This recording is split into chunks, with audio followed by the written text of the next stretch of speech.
And welcome once again to Moral High Ground, where I talk about what's morally right.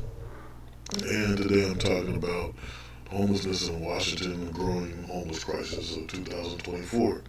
I've actually did this video twice. I'm having like serious audio problems. Probably right now there's a big audio problem, but we'll find out.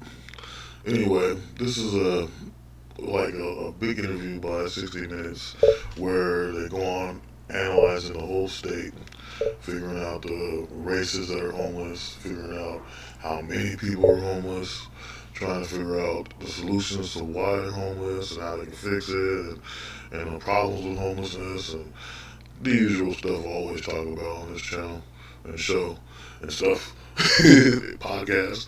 But the thing about it is, um, it's a very serious issue. And so, other than this, the next episode I have is actually kind of a solution. It depends on how you want to look at it, but it has to do with a lot of things, not just in the Pacific Northwest, but the rest of the nation as a whole. A way to put a solution to the homeless problem, my opinion on putting a solution to the homeless problem, and at the same time, just looking at the disgrace and the fall of America. And so, with that being said, let's move on. According to the 2023 point in time count, Washington saw a staggering 11% increase in its homeless population, reaching a total of 163,200 individuals. This represents a 52% increase since 2013 and a troubling trend. In 2023, Washington ranked fourth in the nation for total number of people experiencing homelessness, and had the sixth highest homelessness rate in the nation, with an estimated 192 people experiencing homelessness per 10,000 residents. 192 homeless people. So, one thing to focus on here is what they're saying about the homeless population, the percentages of all the stuff they're talking about, because there's going to be some percentage thing going on here, and to understand the severity of what needs to be taken care of in this situation. So, it's just, I think it's a very troubling issue, and I think they just look at it like a lost cause. I mean, let's be real. There wouldn't be so many homeless people around if they didn't just look at it like a lost cause. And because they pretend to care, they get money that's sent to them to put into the homeless funds, but they're pocketing the money, or there wouldn't be no homeless issue. This is so serious. And even if there's rehab and repression places for those that are on drugs and stuff, how come they're not more um, serious about getting these people housed that are on drugs and into a place where they get rehab, rehabilitated, and then you can't just, one thing I learned from my job, my real job, or whatever, is you can't just house homeless people. Because once you house them, they're doing the same thing they were doing outside in the place that they got. They'll either bring their homeless friends in, their drugs in, and their homeless friends. They'll trash the place with a lot of trash and filth that they got from all over hell. And it just doesn't work. It has to be a rehabilitation center, not just for drugs, but not even rehabilitate them, to train them how to be civilized again. I know it sounds crazy to say civilized, because that's more of a thing that's used for people that was raised in the wild with animals that think they're like the dog people, think they're dogs, or someone that was raised like Tarzan or something. But seriously, that thing needs to happen because these people got used to a certain lifestyle and they think that's what it is. And this is why I've always talked about trying to find land so they can be out there in the land and learn how to, live off the land, learn how to butcher, how to raise livestock, how to grow plants and make an orchard or field of wheat or whatever it is, okay? And at the same time, you can dig a big hole and use it as your trash heap to burn stuff in that big hole. I don't know how the fire system works now with rural areas and wooded areas because there's just always a fire. There's always like forest fires nowadays. And you know what's funny about it? Just to talk about that one issue. What's funny about it to me is when we was kids, when I was a kid, they used to always have the Smokey the Bear thing. Only you can prevent forest fires. But now there's like none of that. And all you get is these forest fires. It's the weirdest thing to me. How can you have forest fires and no Smokey the Bear? That makes no sense. I don't know. Anyway, that's what I'm talking. Let's get back into it. This signifies a 27% increase compared to just 4 years prior. According to the 2022 Annual Homelessness Assessment Report by the U.S. Department of Housing and Urban Development, Washington state has the ninth highest percentage of unsheltered homeless people in the nation. Over half, 57.2%, live unsheltered. This represents a 10% increase since 2020 and highlights a worsening trend. King County, which includes Seattle, is particularly affected. A 2023 report by King County estimates a staggering 71,385 people experiencing homelessness on any given night, with nearly 60% unsheltered. This translates to roughly 42,000 people living on the streets, in cars, or in other precarious situations. According to World Population Review's 2024 estimates, Washington has an estimated 30,376 chronically homeless individuals, out of a total homeless population. This means roughly 19% of Washington's homeless population falls under the category of chronic homelessness. In 2018, Washington had 10,158 chronically homeless individuals, which was 11% of the state's homeless population at that time. This suggests a possible increase in the number of chronically homeless people in recent years. Okay, so one thing that bothers me is they're able to take statistics, they're able to get the numbers, figure out how much is homeless, figure out the increase or the decrease or decline, if you want to say, of homeless people in the streets. But what doesn't make sense to me is within that time, instead of just saying chronic homelessness and this is the percentage and all that, in that time, why not do an assessment of trying to ask people what is it that's making them homeless? And of course, you're gonna get the ones that say they're on drugs and they can't do it somewhere or something like that, you know. But what is the main thing? And I believe the main thing for most that actually end up homeless is because of inflation. You know, the cost of things are skyrocketing. You know, the price coverage of stuff is insane. Housing, renting, everything. I can go on and on and on, and it never stops. It's the biggest problem in America right now is the fact that I mean, I used to remember my uncle talking about how they bought the house and he bought it with his GI Bill. It was this big thing. I bought this house with my GI Bill. I bought this house with my GI Bill. And I would be the only family member listening to his crazy stories about pulling sea monsters out of the ocean when he was in the Navy. And the part where the war started and he was cooking and he's like hearing all this banging. And he's like, what is that? He said, the war just started. Which makes a lot of sense because it's funny because it's kind of some crap that happens to me. It's stuff be happening. I don't know what's happening. But anyway, so I remember him always saying that they bought the house for 50 grand with his GI Bill. Now you can't even buy a house for that much. It takes like at least $600,000 to buy a proper house. You know, you can get something for 300,000, 400,000, but 600 grand you're gonna get a decent house, multiple bathrooms and bedrooms, you know, backyard, basement. You know, and the backyard is pretty much a field. You know, or $100 million will get you the biggest house. You know, or you just 1 million. Most houses are selling at $1 million now. So it's like if houses cost is so high, rent is extremely high in some cases for people that's like poverty stricken. So there's no way that you can sit there and say, okay, well, we're doing a good thing, we're making this happen, or the rent for this and that. It's not right. It's not right. It's not working right. Nothing's coming together, and it's because us as American people can end up in this situation at any given time when they decide to take away things from the American citizens or be able to, you know, just raise the price even more. Some company decides that they're going to sit here and, you know, employ AI over humans. And that's another concept that you easily see making more homeless people. And I've been pondering that. It's like AI, artificial intelligence, is trying to become the new thing when it comes to businesses. And so if you had an AI that can do the work in less of time than a human, then most likely more humans will be unemployed. But I don't think it would work in like convenience stores, grocery stores type of thing. But when it comes to warehouse jobs, factory jobs, especially factory jobs, we already know robots can build cars for people. So it's like, how long until you don't need a regular human mechanic anymore?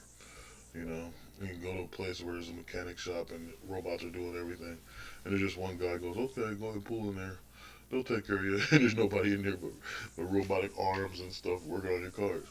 So the reason why I'm bringing this up is because if a person's homeless and they want to get off the streets and they want to get a job, because that's what most places require all the time is a job, then how can they work if the future is AI taking over these jobs? It's something that needs to be thought about because lately technology just coming out there fast. It keeps steadily growing, steadily getting updates and all this on any form of technology.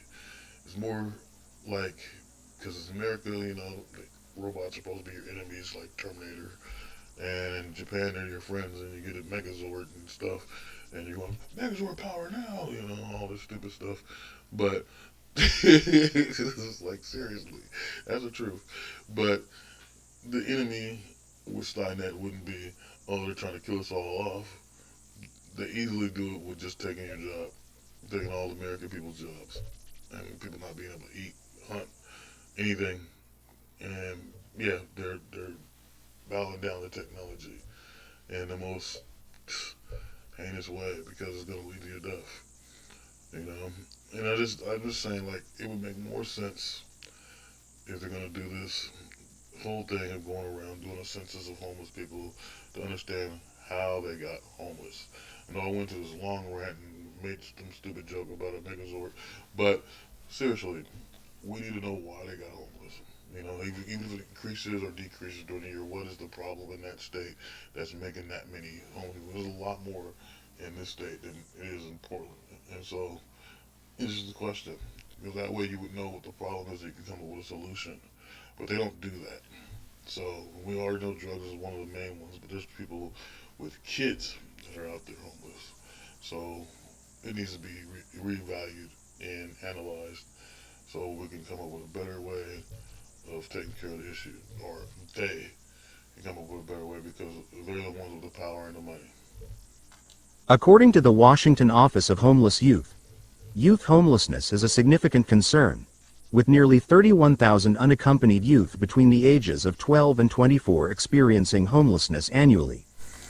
31,000 is a large number of homeless underage people. 31,000, I couldn't even imagine that. Before watching this, I would never have thought that there was that many children that's homeless in the streets. And if I was able to play the other videos I did last week and the week before, pretty much all the past couple of weeks on YouTube, then it would make a lot of sense to explain what I'm thinking about when it comes to the 31 homeless children. Because they need a place for children. It's just plain and simple. With all this stuff going on that you hear about with foster children, adopted children, children that's getting thrown in the trash by their mother and stuff. Like, man, there's this one clip of the cops arresting this girl. She's in the hospital and just gave birth to a baby. Baby's in the trash, and the mom comes. They take the girl manages to get home, and they come for her because she took the baby. It's just so messed up. And I never always heard all that stories and thought, okay, that's a crazy chick. But there's something emotionally going on, something that makes them say, hey, this kid is a monster or something. I don't know. But even the way of how birth looks, it's almost like an alien. There's a human body coming out of a woman's body. And you might have been in love with that body and everything. They're like, what is this? Oh my God. Mind you, like, a xenomorph is one of them face hugger thingies popping out of your chest. Or, one of the movies like, I don't know, Alien Nation was a weird one back in the 80s, and this weird dude alien that was having a baby. I have no idea why that happened, but this is like, I'm losing my mind. Okay, because I just don't get it. Why, if we're all supposed to be human, we're all supposed to communicate and live in the same cities and town and nation, we can't get along already. Then we're so selfish, we're worried about our own desires and our own needs and stuff.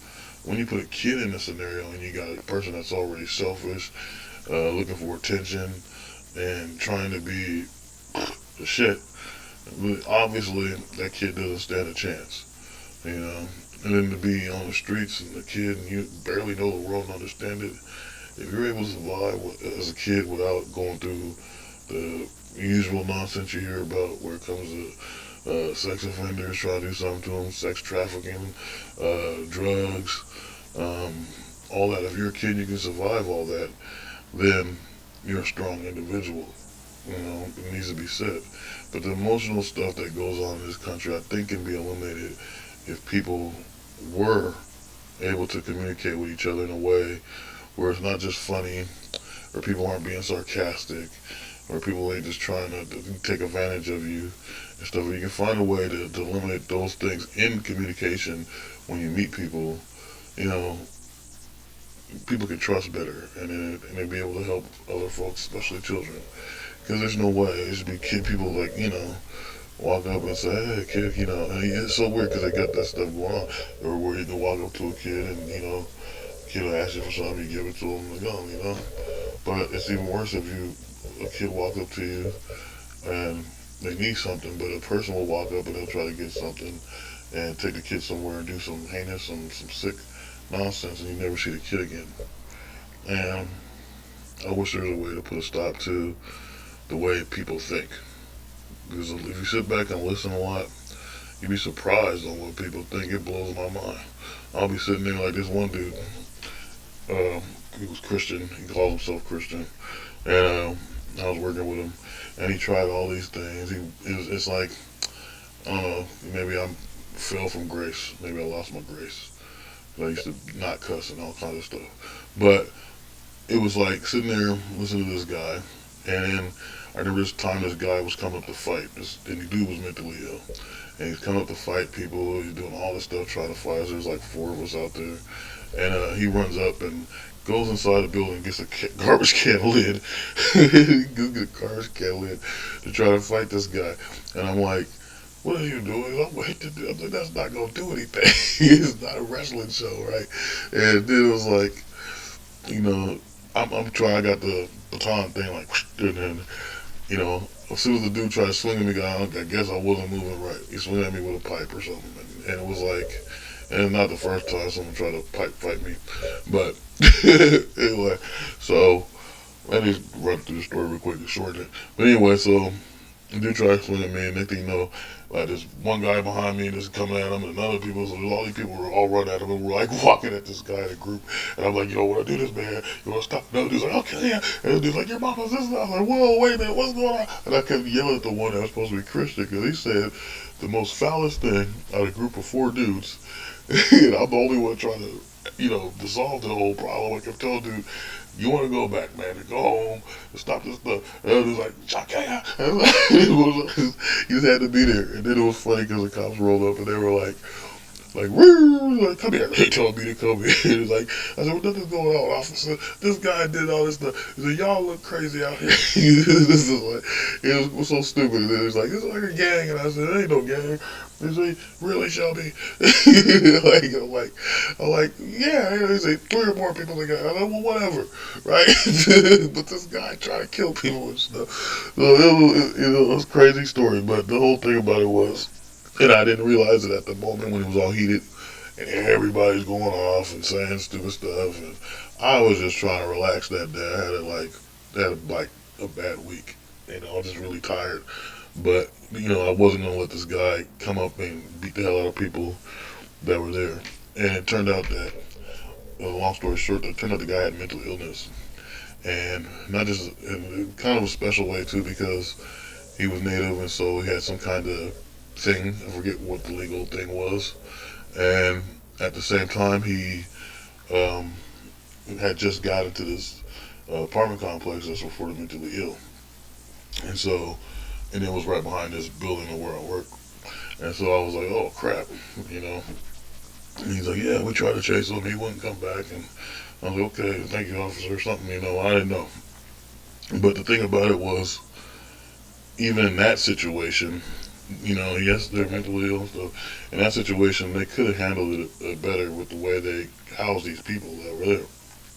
And it's this ongoing thing too when you're dealing with a homeless, mentally ill person that obviously, if their mind's not in the right place, they're not going to be able to take care of the place that they're going to stay at in the right way, or be able to have the financial funds to stay constantly. What am I trying to say? Constantly, you know, current with their rents and stuff like that. So I believe a giant facility that would be able to help people that are mentally ill with that would be a better solution.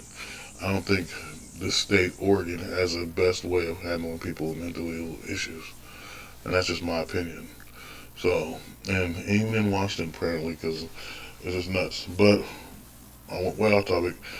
The point I want to say about the children, 31,000 kids that's out in the streets of Seattle and Washington, I would have to say they need to build orphanages again, because the foster home stuff doesn't work. It just makes mentally ill people. You know, there's a whole different thing I could tell you about mentally ill people or children in foster care, and how foster care does this mentally ill therapy thing where kids gets therapy until they past the age of 18, which is actually illegal, but somehow there's a loophole in there because these people already know they're going to be taken advantage of and abused in a certain way. And so what they do is they say, okay, this kid that's mentally ill now because they were put into a home where a person was a pedophile or whatnot, and it's not cool. It's not cool at all. So it's like anybody's kid can become a victim under the state's law of protecting them, and it's crazy. And there was something years ago, I don't even know how many years ago now, where a woman that was in that ran social service type of thing was pocketing money in a way and taking the kids and putting them in a motel and with no supervision. And so each kid had a motel room, and the kids were in there doing things, and things were, you know, it was all messed up.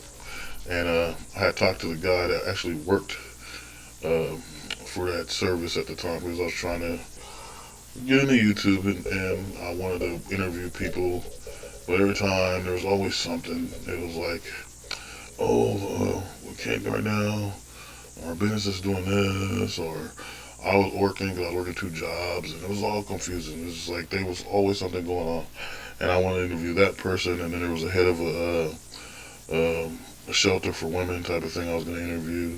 None of that stuff came to pass. And if you watch my YouTube channel, um, and it was a show called UUPN, which is still on there. You just gotta go through my playlist and you'll see it. But yeah, and I was interviewing homeless people and things, and some of it was funny because you know you bring a camera around certain people, and you know they're in the streets and stuff. It makes them feel better. They can talk about their problems and you know make their day happy. And all we need is one good day. You know, one bad day can ruin the world for everybody. You know, they can make the wrong person mad and they'll destroy the whole planet. You gotta think like that.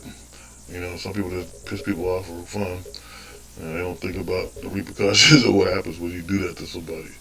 So, yeah, um, yeah, yeah. We were so far off topic. Hey, what?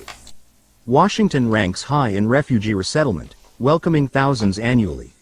Federal support for these families ends after a few months, placing a strain on already limited affordable housing options.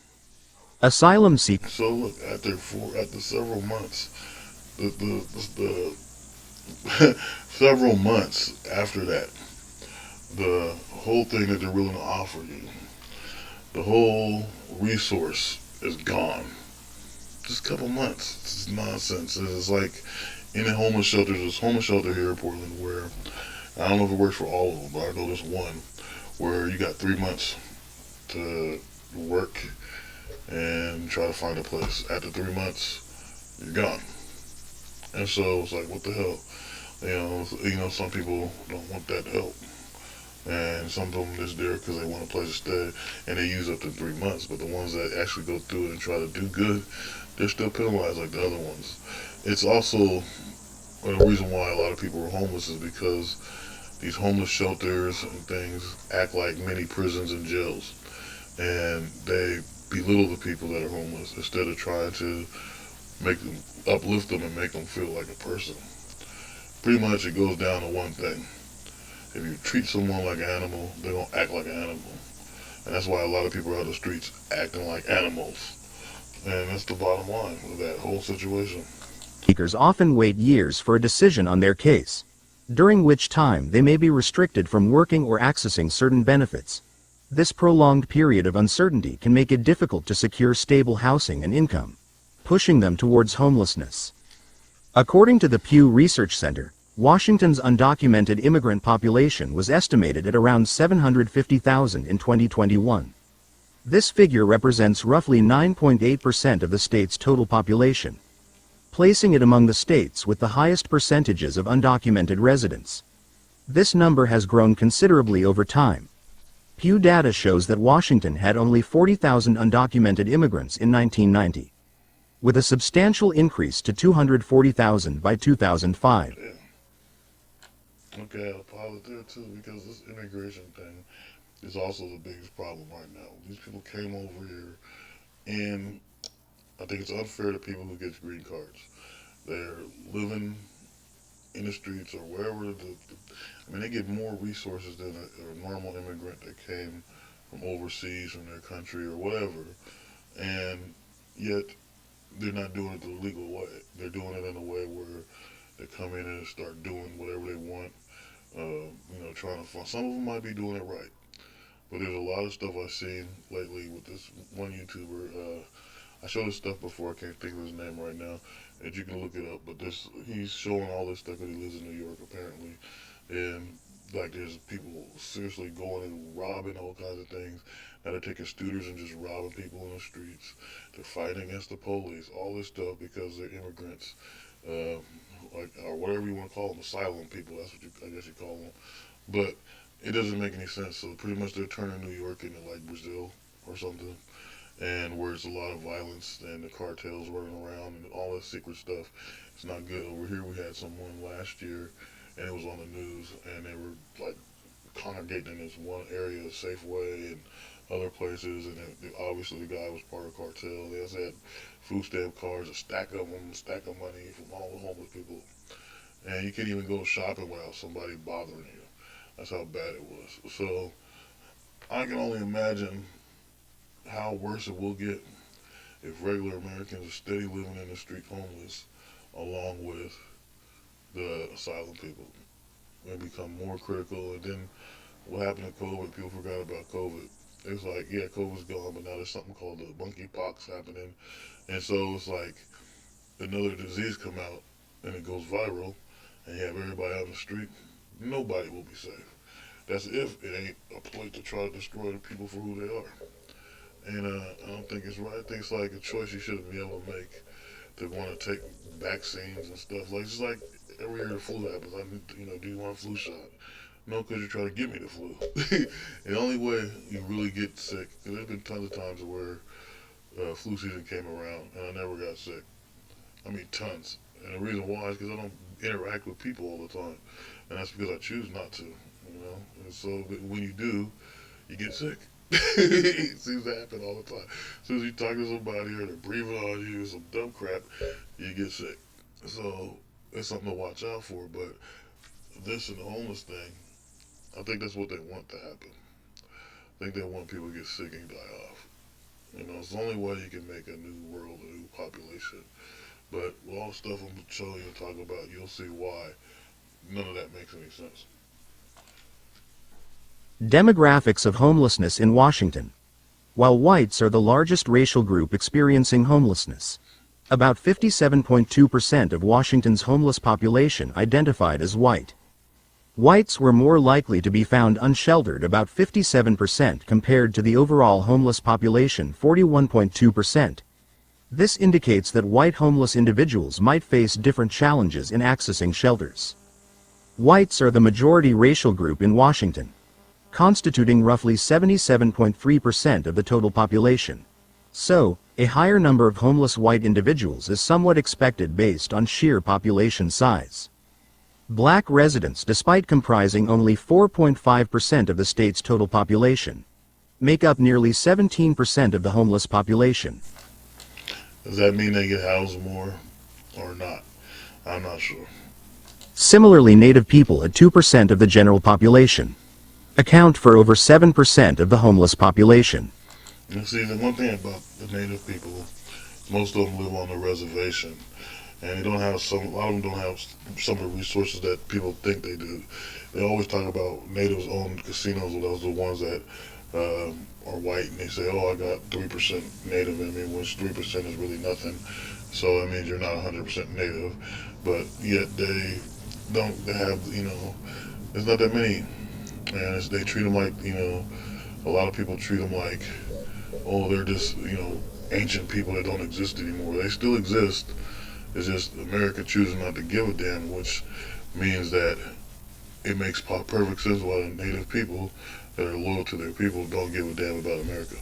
So I just think that I'm just thinking that that's another issue too. And I said before in the podcast that they have to be able to give these people stuff to live and give them whatever land they want. If they want to go back to saying, hey, they stole the land type of thing, which gets brought up all the time, then the native people need a nice, rich environment with a lot of resources to where they can live the life they want to live. And that's just my opinion. And I would say something, and I said something before about the 40 acres and a mule thing, because to me, yes, everyone's always talking about black people need their I can't even say it now. I'm thinking about something totally different. But anyway, they need their money and their mules and 40 acres. But the problem with that is no black folks nowadays need a mule.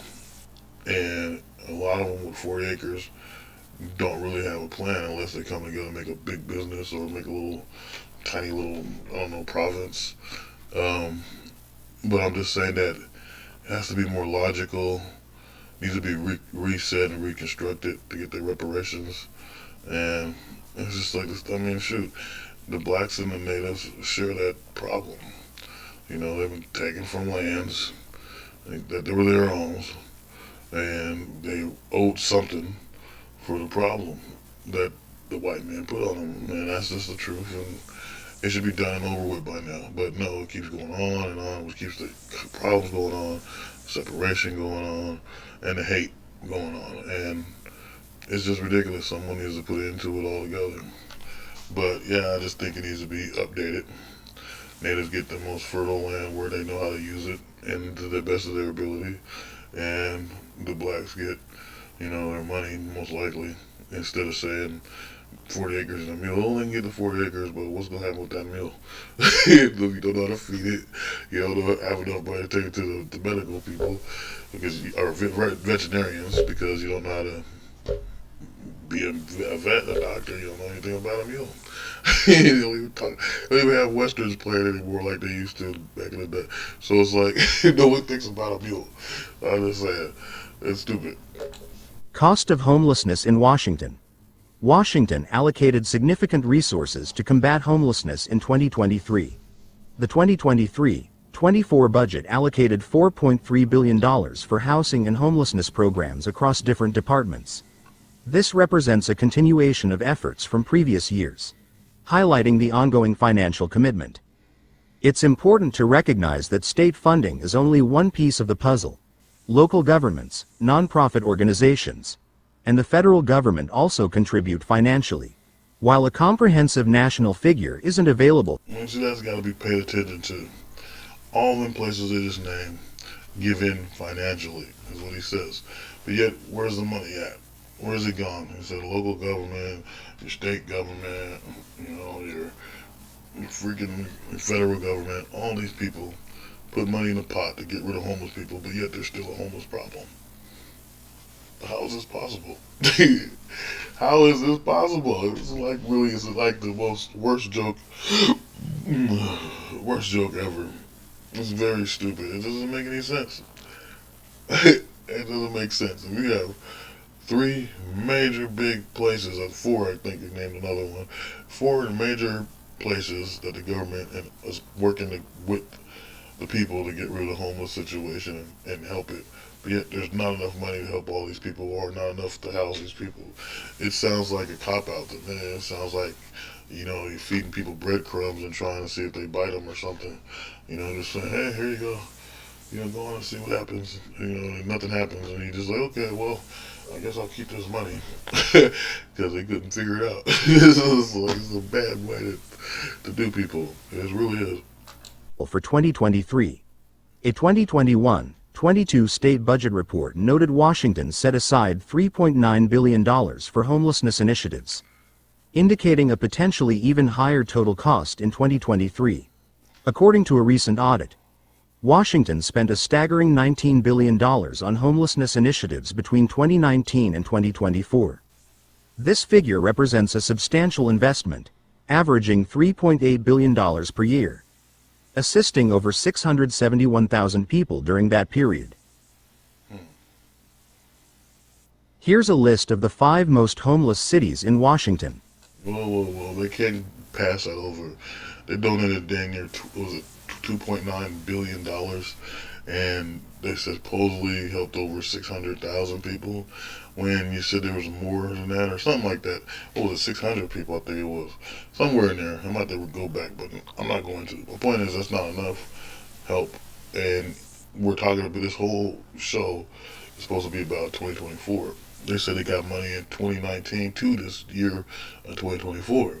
And if you have 2.9 billion or whatever it was, then there's no way in hell there should still be homeless people. We should not be seeing this video of homeless people in that city at all. At all. $1 billion? 2.9 billion? That's a lot of money. That's like 2 billion and like $1 million. Pretty much. It's like, give or take. Or it's like still like, this is proven by point, okay? It's proven by point that they're manipulating the system and taking the money and pocketing it and doing whatever else they want and not really putting money in the situation. If you have a certain amount of homeless people that come in, if it's some kind of large amount, then they consider that helping, and the rest of the money lays dormant until they can find another way to use the money and say, oh, this is a new way we're helping the money, or a new way we're doing it. It's like here in Portland, oh, we got the tiny homes. Well, the tiny homes don't cost that much to build, and it's dangerous for people that's disabled. They can't get in there with a wheelchair. They can't walk in there, and be able to stretch out if they got leg problems. It's a tiny home, which means it probably costs only $5,000 to fix it. You see these little things, they look like outhouses. So you got people living in tiny outhouses and saying it's helping them. It's not helping them. It's making it more difficult and probably more stressful if you're a person that needs a lot of space. So it's not good. This tiniest spot in the hell. Your bathroom's probably where your kitchen is, if you have a kitchen and something tiny, and your bed's probably right next to your toilet or something. It's not good. It's not good at all. But I've seen it around town. They had this whole fenced-in area that was pretty much an abandoned lot, like parking lot or whatever, and they had a whole bunch of tiny homes in there for the longest. But people started complaining because their friends that couldn't get into the tiny home for some reason, they had some kind of rules to get them in there. Their friends that couldn't get them in there would be hanging outside the fence, all around the fence, with homeless garbage and all kinds of stuff, and cars dozing off on drugs and stuff, and they'd be out there, and then people would go off on them or whatever. But most people, I notice, won't straight up tell people what's real. And homeless, and you're sitting there and you walk by them, you don't sit there and say, hey, stop this, whatever you're doing. And there's one time I walked, a girl had all this crap in front of her, and to be honest, I wear glasses, I don't even want to wear them, so I don't wear them. But when I don't wear them, I can't see crap going on ahead of me or whatever.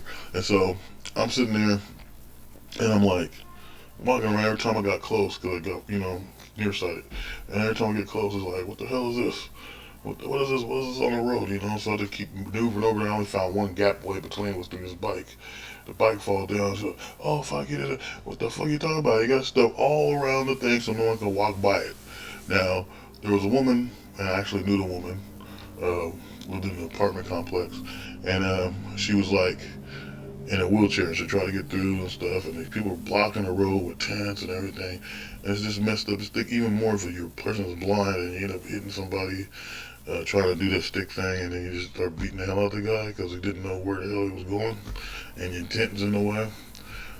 That should never have been illegal in any city for people to put up tents in the city. I'm sorry, it just doesn't make sense. This is logical. Tents, the way I know, is you put them in the ground, which means you need soil. There's no way to be attaching it to walls and pavement, and it's not cool, man. It's not. You know, you can literally sleep in a tent on the ground in the forest or something and feel comfortable. There's no way sleeping on a slab of rock feels more comfortable than sleeping in a bed of grass or a nice part where there's soft soil or even sand, you know. So I don't know. I just believe it should have never been a thing in the city to put tents up. That's just my thing. 5. Vancouver. Vancouver faces a significant challenge in addressing homelessness, while the exact number within the city limits is unavailable. Data from Clark County, which encompasses Vancouver, paints a concerning picture. The most recent point-in-time count conducted in January 2023 estimated a total of 18,300 people experiencing homelessness in Vancouver, with 8,672 classified as unsheltered. While homelessness is a national issue, Vancouver has seen a particularly sharp increase, with numbers rising nearly 21% between 2020 and 2022. Furthermore, the data highlights a disturbing trend: a 54% increase in chronic homelessness, and a staggering 78% increase in chronically unsheltered homelessness since 2022. And these numbers is crazy. Like you keep having these increases in chronic homelessness and don't do anything about it. It's the most nuttiest thing. And I don't know if you saw, but in the tent that when they're going up that one road, the guy was like obese. There's no way, once again, he could fit in a tiny home. And there's a girl right here. She looks like, I mean, obviously, like she's out there. She's used to living out there. And at the same time, I don't see why a woman should be homeless, period. I'm not saying that women can't be homeless.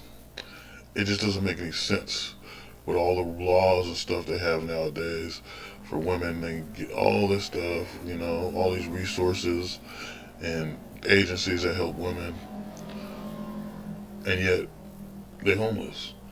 And it's even worse because they go through a monthly cycle. Men don't. We can go up to a tree and piss and be cool and get in the car and drive off. But it's like with a woman, it's like, oh, they got a monthly cycle. They get cramps. They get all this stuff. And this is, why are you homeless?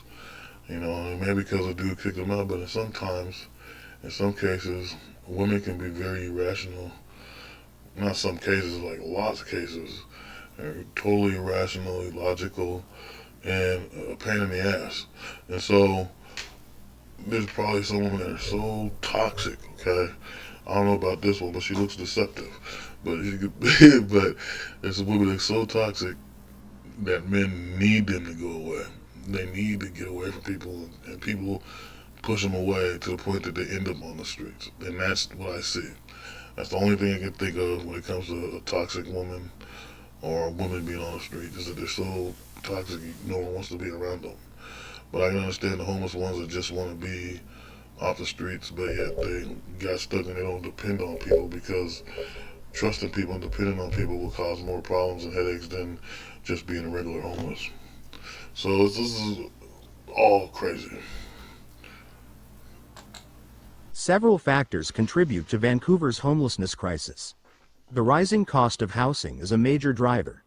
Vancouver's growing economy and limited affordable housing options create a situation where many residents struggle to keep a roof over their heads. 4. Kent. The most recent data from 2022 revealed a total count of 19,751 homeless people across Kent. a 5% increase from 2019. The data also disaggregates the homeless population, revealing that over 7,750 were unsheltered, living on the streets or in improvised dwellings. These numbers paint a stark picture of the human cost of the housing crisis. However, data from 2017 suggests a 40% increase in homelessness within the county, highlighting a growing trend. So, so Vancouver was number 5. Vancouver is just over the bridge, Government Island, Government Bridge, I think it's called, and Portland and Vancouver. So whoever's not homeless here, or who was homeless here, has probably gone up to Washington, and that's probably why there's so many of them, because we got a big population here, and they're just over there in Vancouver hanging out. Kent ain't too far from there, and so this is crazy. These places they know and I know well, or saying I know well, and it's just really odd how big the number is. 19,000 is a lot of people. 3. Tacoma. See, Tacoma's another one that's not too far from Portland. You could actually take the St. John's Bridge over that way and end up in Washington, and you could end up in Tacoma. Tacoma, I think, is either before La Center. No, it's after La Center. It's like turning around towards. Anyway, La Center is like this poker town, blackjack mostly. But anyway, and then there's the water park, the big water park and stuff. And but yes, still Tacoma's it's a little small town, mostly Hispanics. I don't know what they're gonna say here, but let's see.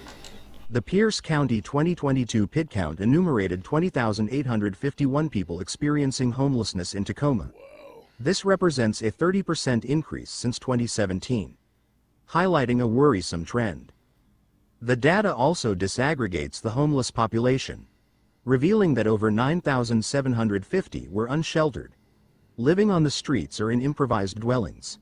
These numbers paint a stark picture of the human cost of the housing crisis. Many homeless families in Tacoma come from countries ravaged by political instability and economic collapse. Seeking safety and opportunity, they embark on perilous journeys, often arriving with nothing but clothes. The Pew Research Center estimated that Tacoma had around. Not to be funny, but the past 3 girls are kind of attractive. So it's just like, where they live in that life. They in the streets. And they might be adult entertainers or some kind, or just straight prostitutes. And I mean, that's the main thing you could think of when it comes to homeless people. This has to stop. I'm not trying to be funny, but this is what I see. It has to stop. There's no way in hell people should live like this.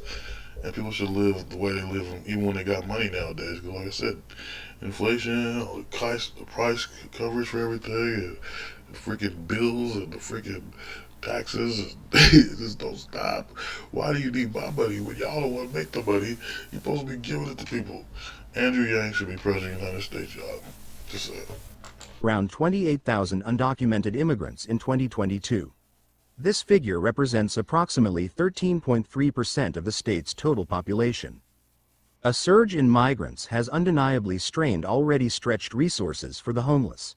With shelters overflowing and wait times for permanent housing growing longer, there's a worry that established homeless residents might be lost in the shuffle to help the newcomers.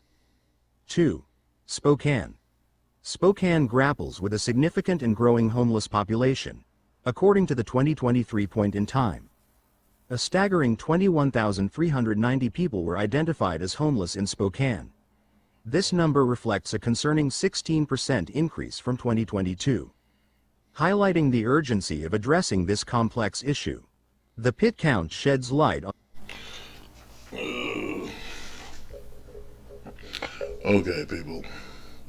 I'm gonna have to make a part 2 because I'm getting tired. I've been up doing things and cleaning and trying to film this other project, so I hope you'll check it out. It's going to be on my second channel. It's going to be a review show. Hopefully the algorithm is kind to you after you watch this one. So, with that being said, peace out. Blessings upon you always. And just thinking about what I'm saying.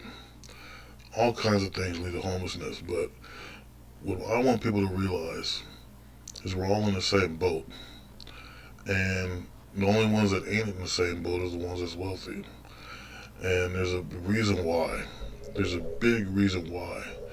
There's a separation, and it always has been a separation between the two. And even though a lot of people that's on our levels, regular middle class, if you want to call it, but you can't even call yourself middle class no more because the wealthy call themselves middle class.